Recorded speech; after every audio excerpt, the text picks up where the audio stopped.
అంత మాటలు నాకు రాదు, కానీ మనసులో ఉన్న మాటలు మాట్లాడతాను. CITU నాకు ఈ రోజు కాదు, చాలా చాలా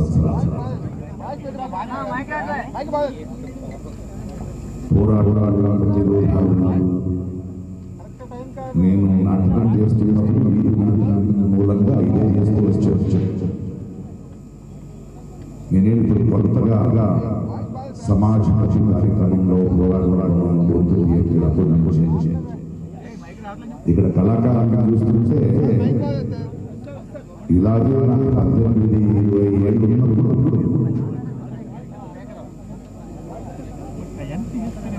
పల్లెటూళ్ళకి వీధి నాటకాలలో సమస్యల గురించి ప్రచారం చేసేవారు. మీకు ఎలా వచ్చింది ధైర్యం ఇలా మాట్లాడడానికి అన్నారు. ఇలాంటి మూమెంట్స్, ఇలాంటి ఎన్నో గురువులు నన్ను పెంచారు కాబట్టి, నన్ను చెక్కారు కాబట్టి ధైర్యం ఉంది. నేను ఎవరో అడిగారు, మీరు చాలా నిజాలు మాట్లాడతారు, ఎంత ధైర్యంగా మాట్లాడతారు అన్నాను. నేను చెప్పిన మహాప్రభు అబద్ధం మాట్లాడుతున్నాడు, అబద్ధం మాట్లాడడానికి ధైర్యం ఉండాలి, నిజం కాదు. ఎంత సిగ్గు లేకపోతే అబద్ధాలు మాట్లాడుతున్నారండి. ఈరోజు శ్రామిక ఉత్సవం. ఒకప్పుడు మన సమాజంలో ఒక సామెత ఉండేది, చెమట చుక్కకి ఓటమి లేదు అని. చాలా కావ్యాత్మకంగా ఉండేది. కానీ ఈ రోజు పరిస్థితులు ఉంటే శ్రమికులకి బ్రతికే పరిస్థితి లేదు. నేను వీధి నాటకాలు చేసేటప్పుడు ఒక ధన్వంతరి చికిత్స అని ఒక నాటకం వేసేవాడిని. అందులో అంటే దేవతలు వీళ్ళందరూ పైన ఒక ఔతణం కూటం ఏర్పాటైంది. అక్కడ ఇంద్రుడు కూర్చొని భోజనం చేయాలి. అందులో అంటే భూమి నుంచి ఒక రోదన, ఒక ఆవేదన, ఒక ఏడుపు వినిపిస్తోంది. నారదుడిని పిలిపించారు, ఏంటి చూడవయ్యా, ఎందుకు ఏడుస్తున్నాడు ఆ మనిషి, తినలేకపోతున్నాను అంటే, లేదు సార్, ఏదో బరువు ఆడు గుండె మీద ఉంది, అందుకే ఏడుస్తున్నాడు. అయితే మంచి డాక్టర్కి చూపించాలి కదా అంటే, నారదుడు వచ్చి ప్రపంచంలో ఉన్న అన్ని డాక్టర్లని, వైద్యులను తీసుకొని ఎంత చికిత్స చేసినా ఆ రోదన ఆగలేదు. అప్పుడు దేవతలకు ఒకడు వైద్యుడు ఉంటాడు, ధన్వంతరి అని, వాడిని పంపిస్తాడు. ఆడు వచ్చి భూతద్దంతో చూసి, స్వామి ఇది ఆ కార్మికుడు, ఆ రైతుడు, వీడు గుండె మీద ప్రభుత్వాలు, కార్పొరేట్ సంస్థలు కూర్చున్నాయి, ఆ బరువును మోయలేక ఏడుస్తున్నాడు, ఆడు దాన్ని తొలగించాలి అన్నారు. అది ఈరోజు జరుగుతున్నది. ఇలాంటి ఒక పరిస్థితిలో మనకి CITU లాంటిది ఒక నమ్మకం, ఒక హోప్. కోఆపరేటివ్ సిస్టమ్స్లు కానీ, సొసైటీలు కానీ, ఎక్కడున్న కార్మికుల కోసం, శ్రమికుల కోసం గొంతెత్తుతూ పోరాడుతున్నారు కదా, వీళ్ళు ఒక రాజకీయ పక్షం కాదు, కార్మికుల వైపు ఉన్న ఒక. అందుకే ఇలాంటి వేదికకి నన్ను రమ్మంటే అది నాకు ఇచ్చిన గౌరవం అనుకుంటా. ఆ గౌరవంతోనే వచ్చాను. జనాలకి చిన్న చిన్న కథలతో చెప్పాలి. మొన్న ఇది ఎక్కడ చూసినా ఎలా జరుగుతోంది ఈ దేశం అనడానికి, ఎలా ఇళ్ళు కార్పొరేట్కి అమ్మేస్తున్నారని, అదానీలు, అంబానీలు. సింపుల్ ఎగ్జాంపుల్ అండి, మొన్న ఇండిగో వాళ్ళ గోల జరిగింది ఎయిర్పోర్ట్లో. నన్ను 2 రాత్రులు ఎయిర్పోర్ట్లో ఉండాల్సిన పరిస్థితి. ఒకటి నుంచి మ్యాంగ్లూర్ వెళ్ళాలి, రిటర్న్ వచ్చేటప్పుడు. చాలా ఓపికతో ఆ జనాల మధ్య కూర్చున్నాను నేను.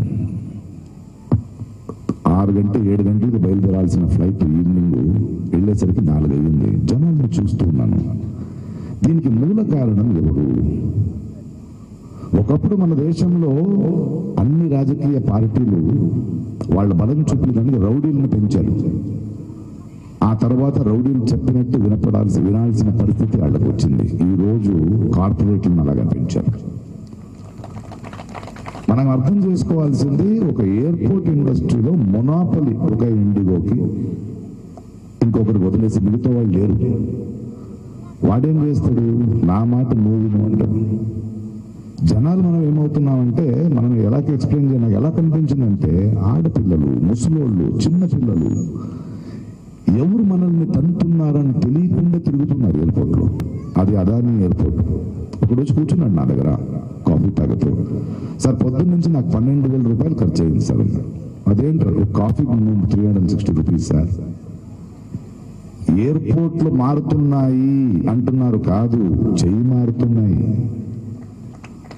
మన సొమ్ము కార్పొరేటైజేషన్, ప్రైవేటైజేషన్ అనేది మార్పు కాదది, చెయ్యి మారుతుంది. అంటే ఎలా చూస్తున్నారంటే, ఒక ఫుట్బాల్ మ్యాచ్ చూడడానికి మనం వెళ్ళాలి, మేము ఫుట్బాల్ మ్యాచ్ చూస్తున్నాం అనుకుంటున్నాం, మనల్ని ఫుట్బాల్ చేసేసారు వాళ్ళు. ఎవరు తంతున్నారో మాకు తెలియదు.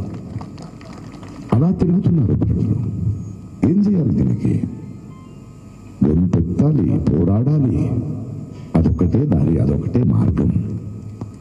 అందుకే ఆయన చెప్పారు, ఇది చాలా పెసిమిస్ట్గా ఎవడైనా అంటే సిఐటియు కానీ, ఇక్కడ ఉన్న ప్రతి ఒక్కరు కానీ, నేను కానీ, చనిపోయే ముందు చావకూడదు. మనం బంధించుతారు మనల్ని.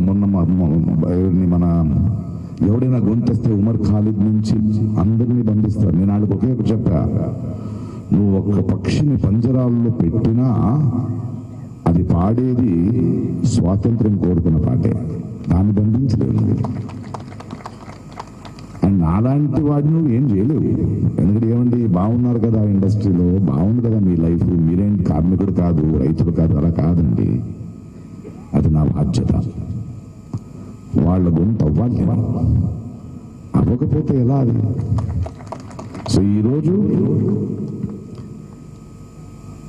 విశాఖపట్నంలో ఉద్యమాల చాలా అవసరం ఉన్న స్పేస్ ఇవాళ మనం వైజాగ్ స్టీల్ ప్లాంట్ ఉండొచ్చు. ఒకటి ఎందుకంటే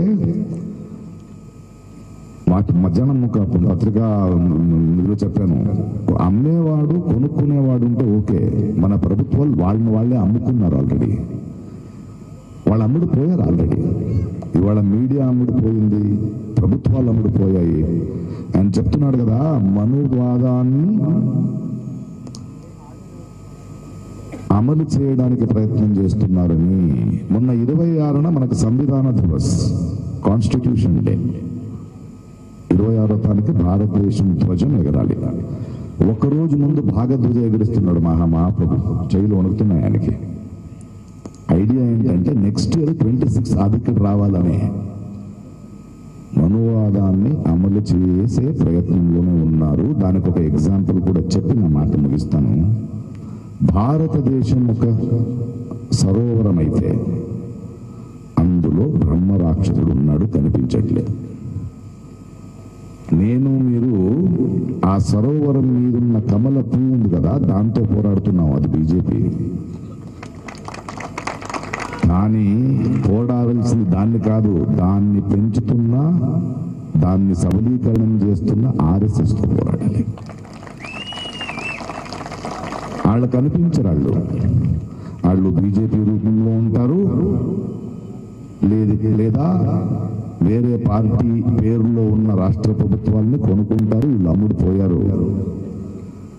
కంటికి కనిపించే ప్రభుత్వాలు వెనకంతా ఇళ్లే ఉన్నారు ఆర్ఎస్ఎస్.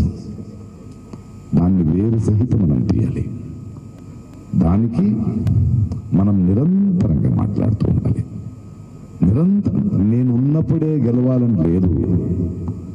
ఎందుకంటే వచ్చే తరాలు తప్పు చేసిన వాడిని క్షమించొచ్చు కానీ మౌనంగా ఉన్నవాడిని క్షమించదు. నేను మౌనంగా ఉండను. ఏదో చెప్తారు కదా, ఫ్లో బాగుంది, దీంతో వెళ్ళిపోవచ్చు అనుకని వెళ్ళిపోను. నేను ఒక ప్రవాహంతో వెళ్ళిపోవడానికి చచ్చిపోయిన చేపలు చాలు, ఎదురీతి ఇవ్వడానికి, వేయడానికి జీవంతం ఉన్న చేప అవ్వాలి. సిఐటి ఇలాంటి మహాసభలు